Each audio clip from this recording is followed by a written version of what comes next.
So this video is mostly gonna be me talking about mental health stuff, about my experiences and tips and tricks of how to handle your own through my experiences and also people I helped before and been with, okay?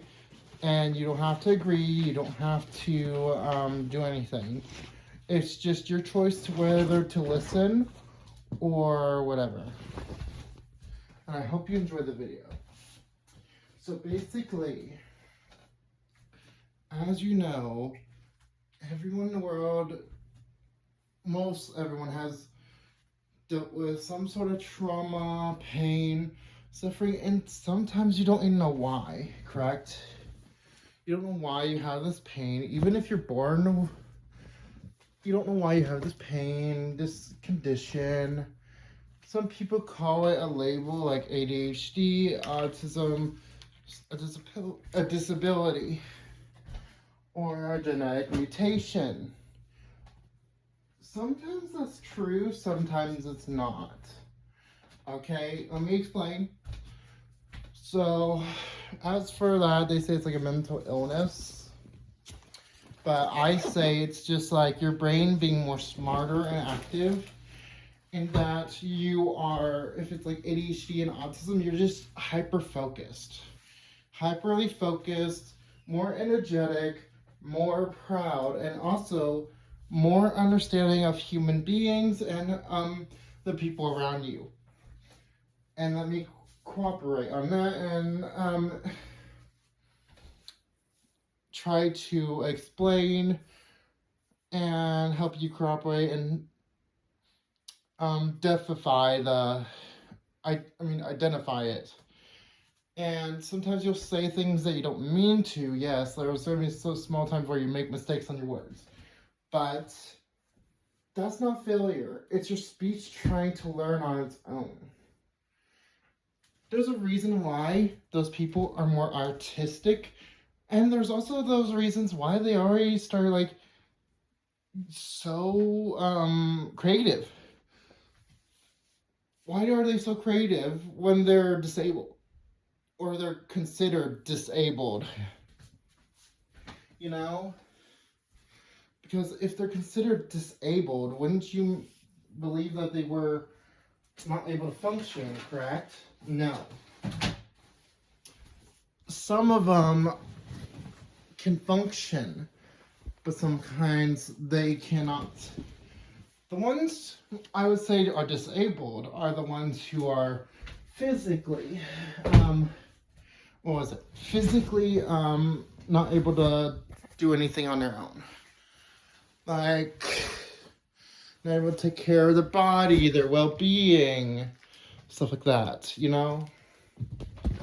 But the ones who can speak up and still can, but if you do still speak and can't take care of your well-being, well, that's still disabled. But the ones who speak and can move, that's high functioning apparently. But I count it as, I think it's better if I set up. I basically count it as high functioning. Yes, you have some downsides with a disability of some sort sometimes.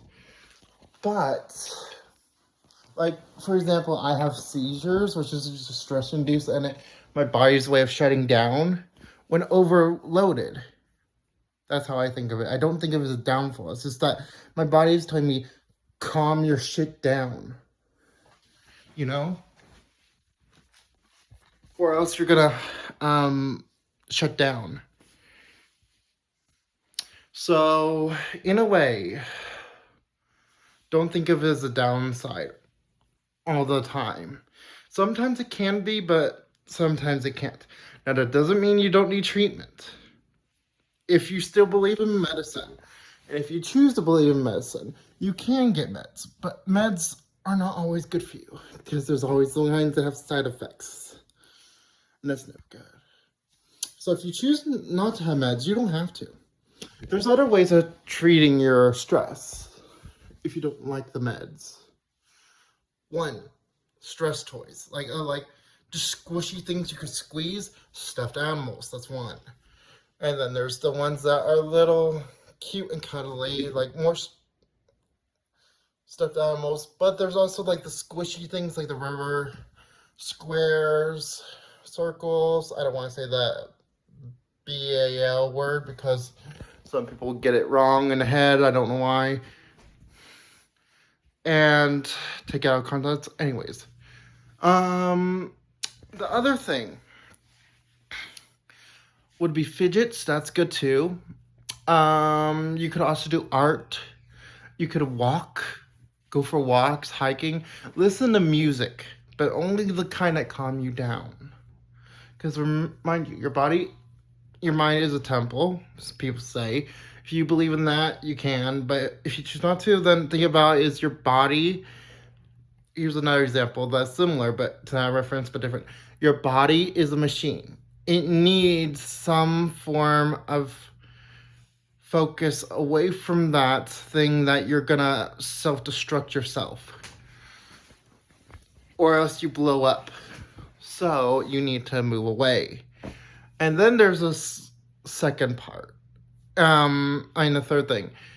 If you don't want to think about that, well then, think of your body like, I'm trying to think of a good one that won't sound weird or confusing.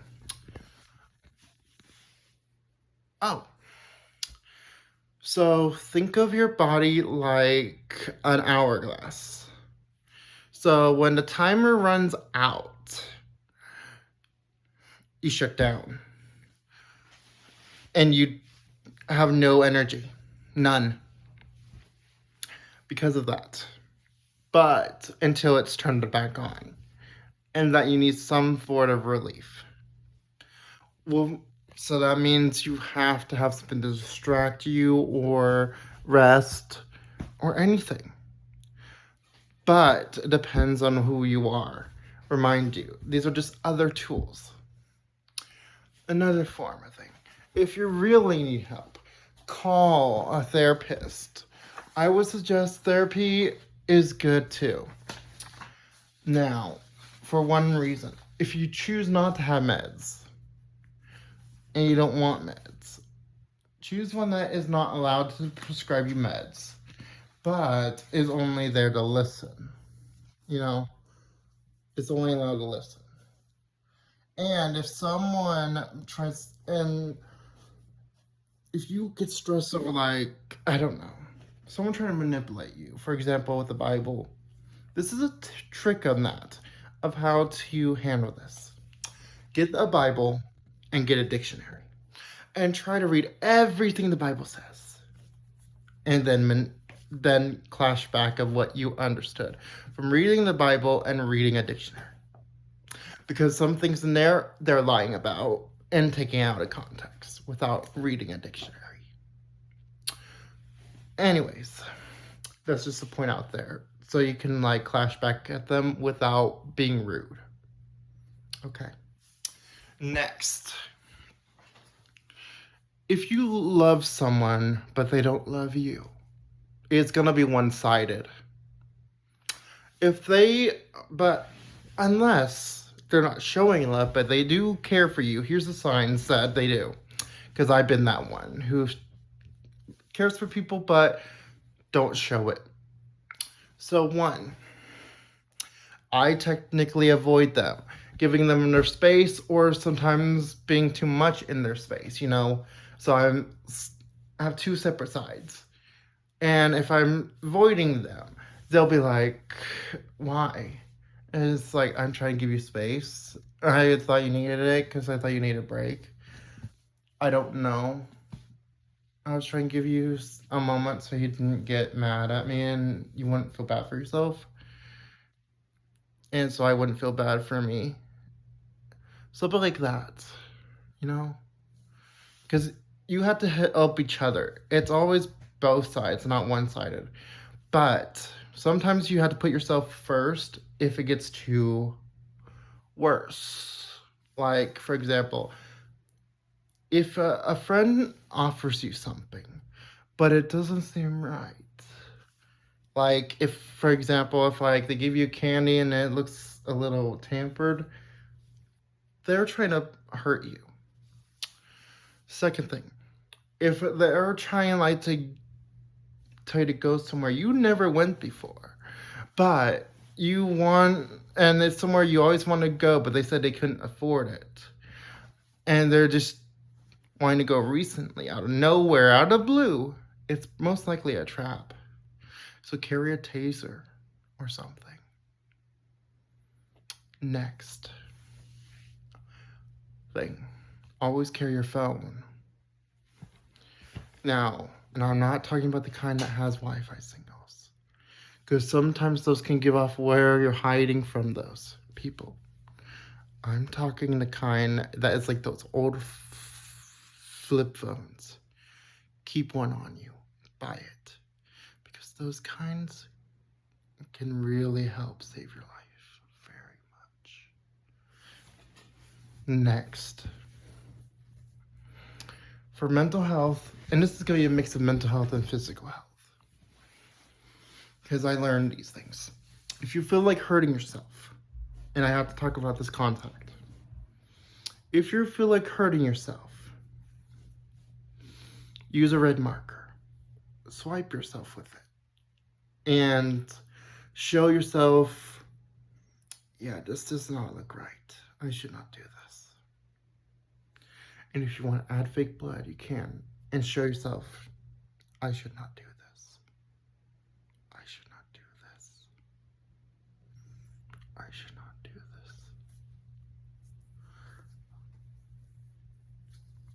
Next.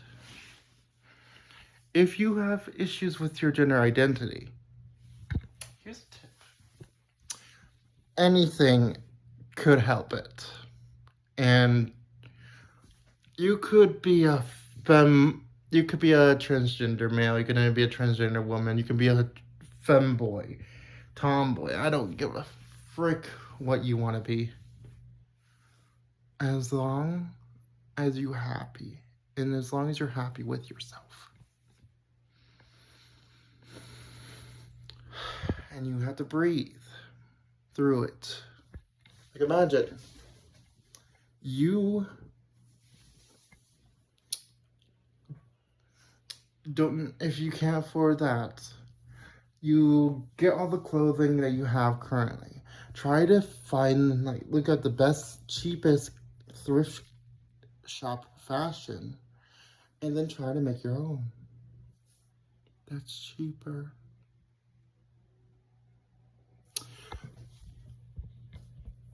And I hope this will help to be like, oh my goodness, I could finally, learn something.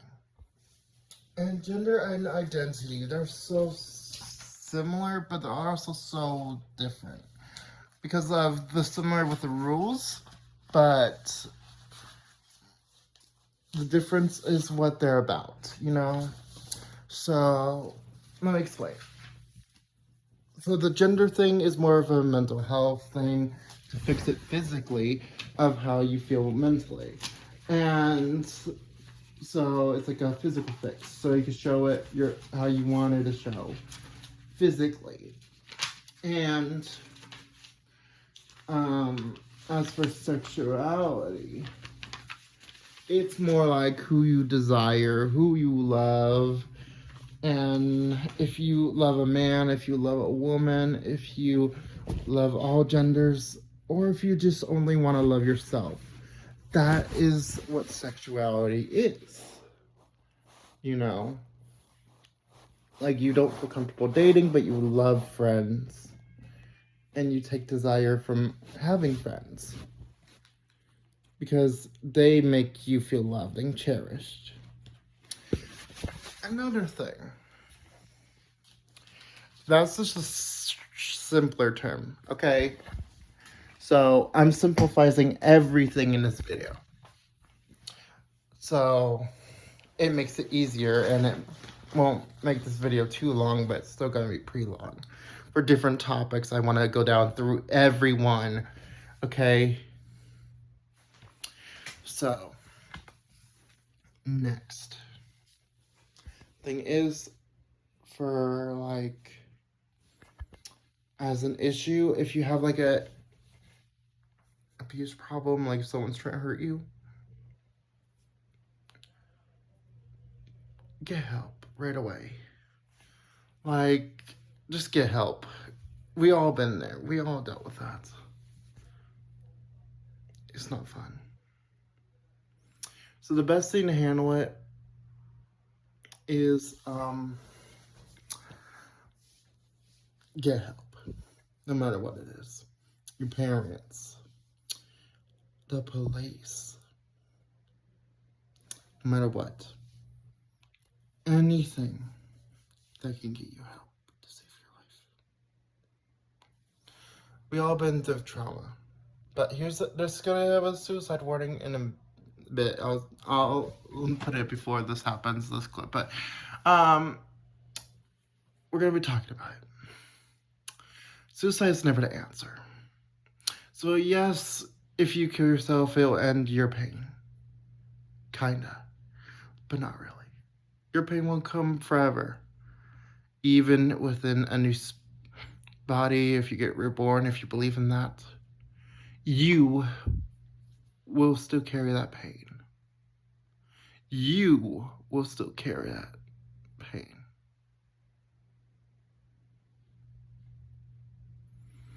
Now, let me explain.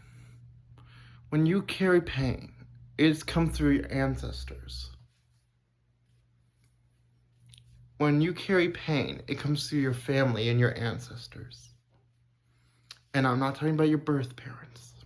I'm not talking about your parents' parents. I'm talking about the family of your soul, of the people who came before you,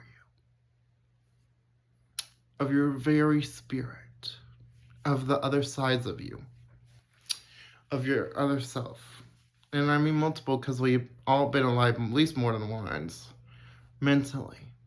Why do you think we have like an old soul? We've been here before. So why would we even,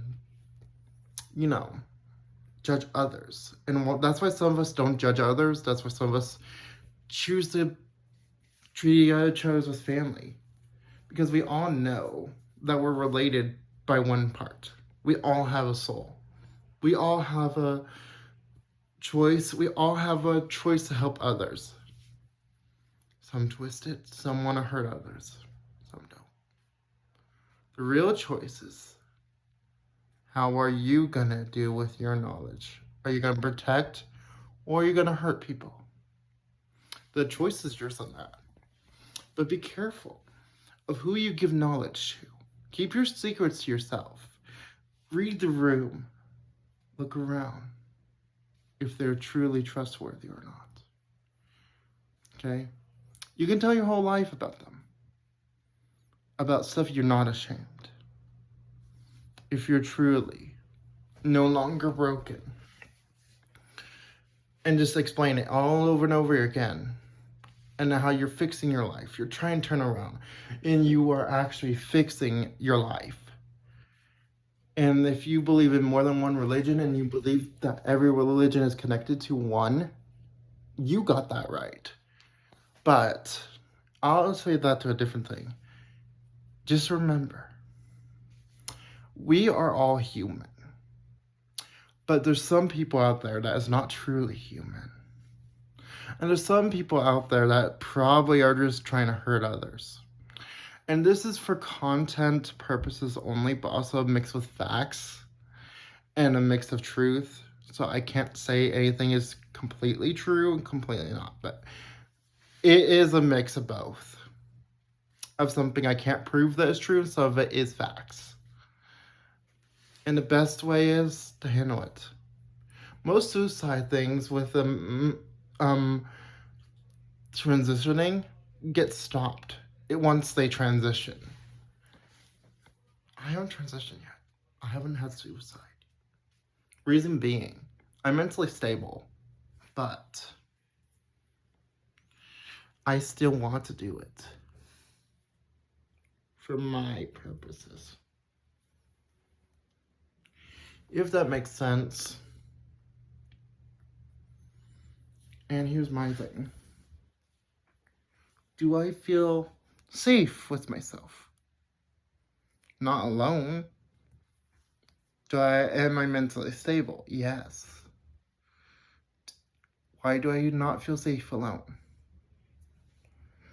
It's because I don't trust everything about me. I have split personalities. I tend to change every second of the day. That's why sometimes my voice will get a little deeper. Sometimes my voice will get softer. Sometimes I'll get a little more nervous. Sometimes I'll get a little more shame. Sometimes I'll be a little bit more this, that. And split personalities / multiple personalities mean multiple sides of one. Like their soul is split into different sides, picking up the pieces. In a way, think about it. Because your soul is your very emotional patch, your heart, your beauty. That is basically, it's like the control center of your emotion. Now, when your emotions are malfunctioning to where it's like that is definitely how I act. And it happens sometimes. It's kind of not common, but it still happens for me. And I get it under control. Not by medication, but by praying. And if not praying, music helps. Okay? I hope that helps. I hope so these facts and unsure facts helped. And tips and tricks for mental health and physical. Love you all. Have a wonderful day. You guys are all brothers and sisters to me and children. Good luck.